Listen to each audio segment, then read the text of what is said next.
Mental health is health, in that when we are struggling emotionally, we feel it. We feel it in our body and in our bones. It is heavy. Sometimes it can feel like a tightening in your chest or a weight on your shoulders. We carry these physical effects with us into our daily lives, impacting how we perceive and respond to new situations. In everyday activities such as taking public transportation or grocery shopping, an individual who is struggling with anxiety may feel more hypervigilant or cautious navigating the space, and they may feel emotionally exhausted when the task is complete. Giving a speech is hard for most anyone, but if you already struggle with impulsivity or have trouble keeping focus, this task can be especially unnerving. You may not feel as confident to speak as loudly or as proudly. This connection between our mental health and our physical well-being starts in our earliest years, often before we can understand or grasp this connection. In all these ways, and so many more, mental health is health. Young children are particularly new to this connection between our emotional well-being and our physical state, as they are new to all forms of wellness and life itself. They are new to the understanding that the stresses we have and the fears that we carry with us impact how we see the world and respond to new tasks. For children under 12, they cannot reliably articulate their abstract emotions, all of those crazy thoughts that are going through their head at 1,000,000 miles per hour. However, for an adult that's even in touch with their emotional well-being and feels confident with that, having a panic attack or feeling depressed is a confusing and isolating and hard to describe experience even to those that you love and that support you and are around you. This is a challenge for young kiddos, is they cannot tell us when they're struggling most or when things just aren't quite right. And for parents of those young children, this compounds this challenge, as it's hard to decipher if your child's tantrums, irritability, or stresses are a sign of something deeper, and if you should seek additional support. Navigating a child's emotional well-being is often a roller coaster of uncertainty. It's a real challenge. Mental health conditions, such as anxiety and depression, affect nearly 1/5 of all young children, as per the CDC and National Institutes of Mental Health. These conditions are common. They're impairing and they're disruptive to long-term development. Impacts of non-intervention into adulthood can include increased risk for substance abuse, difficulties forming meaningful connections with others, and increased risks for suicidality. In light of staggering national statistics on the increase in prevalence rates of these conditions, even among our youngest humans, several national entities, including the American Academy of Pediatrics, have started encouraging that we screen all children for early signs of mental health impairment in hopes of ameliorating or mitigating this mental health crisis, our most recent pandemic. It is clear, in order to live as healthier adults, we must ensure that children get access to the care they need when they need it most, their earliest developmental years, when they have the highest chance of long-term success. Now, this is where I come in. My day-to-day work revolves around creating new, data-driven solutions that can improve mental health across different and diverse populations. I am so motivated by this work, as I, alongside many of you, have seen firsthand the impacts of these different disorders. Now, understanding these disorders and how they can evolve into adulthood brings us to a really interesting question. How can we adapt these screening systems to these dynamic young populations? And how can we ensure they get access to care when they need it most, those early years? Well, first we must understand what are the screening systems that we already have in place. I'll set the scene. A parent arrives at their annual well visit with their 10-year-old child. The parent has filled out many surveys and questionnaires prior to the visit, and that child is assessed for physical changes in height and weight. Those parent report surveys serve as crucial indicators for how that child has developed over the last year.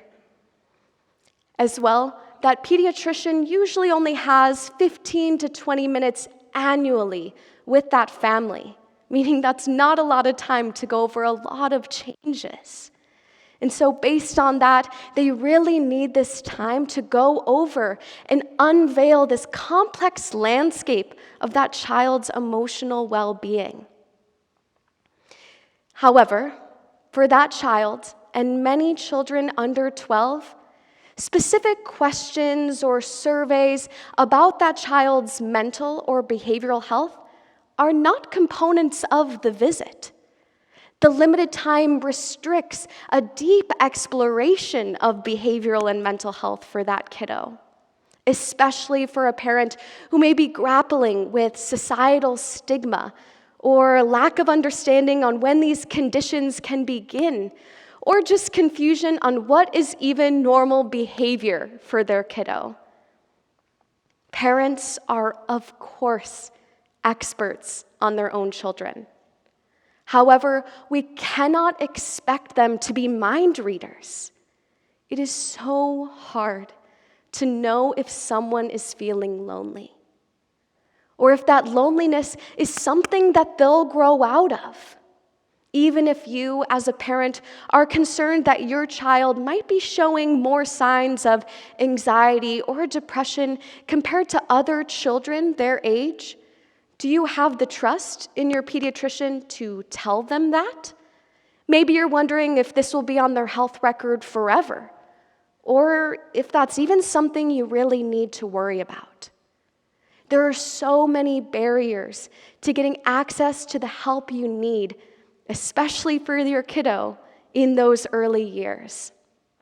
For a parent who might be struggling identifying or communicating their own mental health challenges, this problem can be magnified.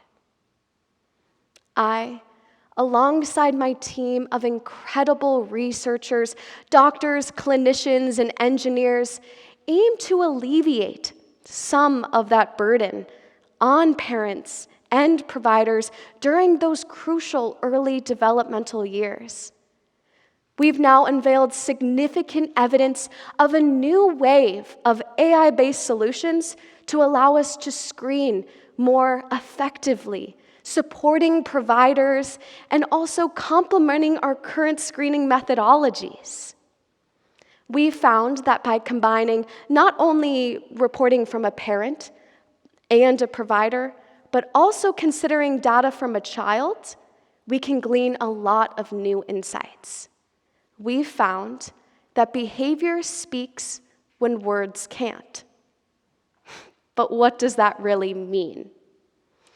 I could ask a 5-year-old, "Are you weary of peer judgment?"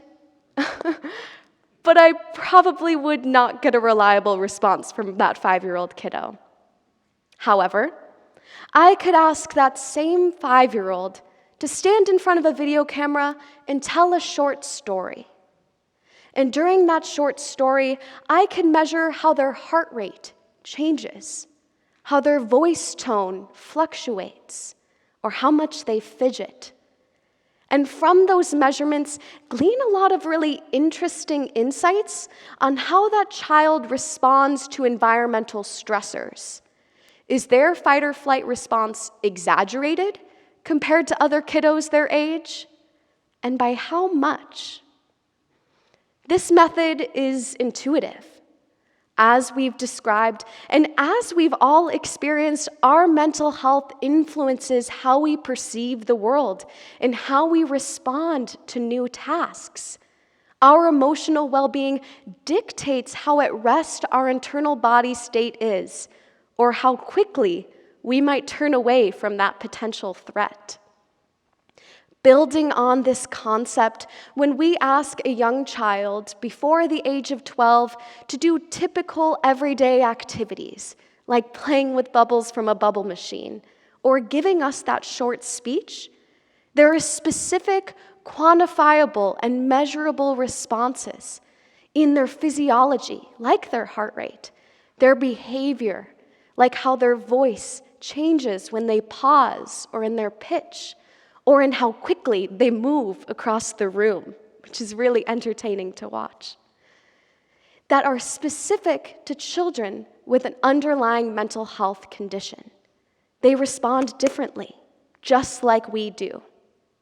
And based on their physiology and based on their behavior and based on the reporting of symptoms from that caregiver, we can build robust machine learning or AI models that can predict mental health risk level over time. This has not been a short journey to gain these insights. It has taken years of data collection, research, and collaborations to gain these insights. And with them, we aim to transform the screening of children, all children, for early life emotional health challenges. Two of my mentors, Drs. Ellen and Ryan McGinnis, leaders in the space of digital health and child psychiatry, have been collecting this type of data on young children for nearly a decade, allowing us to validate and replicate these findings in these predictive AI models.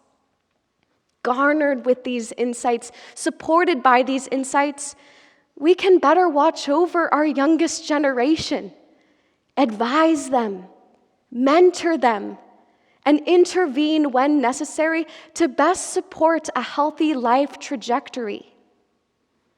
I envision a world where we can track mental and behavioral health just as we track height and weight. Imagine if there was a 19-year-old at college who was just trying out talk therapy for the first time for what they feel like might be anxiety. Imagine if, instead of at 19, a trajectory of behaviors relating to anxiety was identified around age 6 or 7. Together with that parent, the child and the parent started reading picture books about anxiety, learning different strategies and coping mechanisms that can help them combat these fears and these worries. We can only do the best we can with the tools that we have. If we can start building that toolkit at age 6 or 7, rather than starting to build that toolkit at age 19, imagine the possibilities for emotional health literacy for that child throughout their entire life. Big ripple effects. Children are our most vulnerable, but also our most powerful population.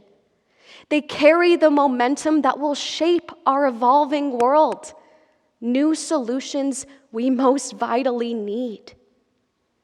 They are our change makers, our leaders, our innovators, our speakers that will hold the world in their fingers next. For obvious reasons, it should be our deepest goal to set them up for success. The emergence of these technologies, from my team and from others, opens and sheds a spotlight on parents, providers, and all those working in child support roles to share their thoughts, communicate their questions, their curiosities, their concerns, thus lowering that stigma and increasing awareness of these struggles and the prevalence of these struggles, because mental health is health. Additionally, through these discoveries, we contribute to a broader conversation about the understanding and usage of AI in healthcare and how we can best support our next generation of leaders, which is relevant to all of us.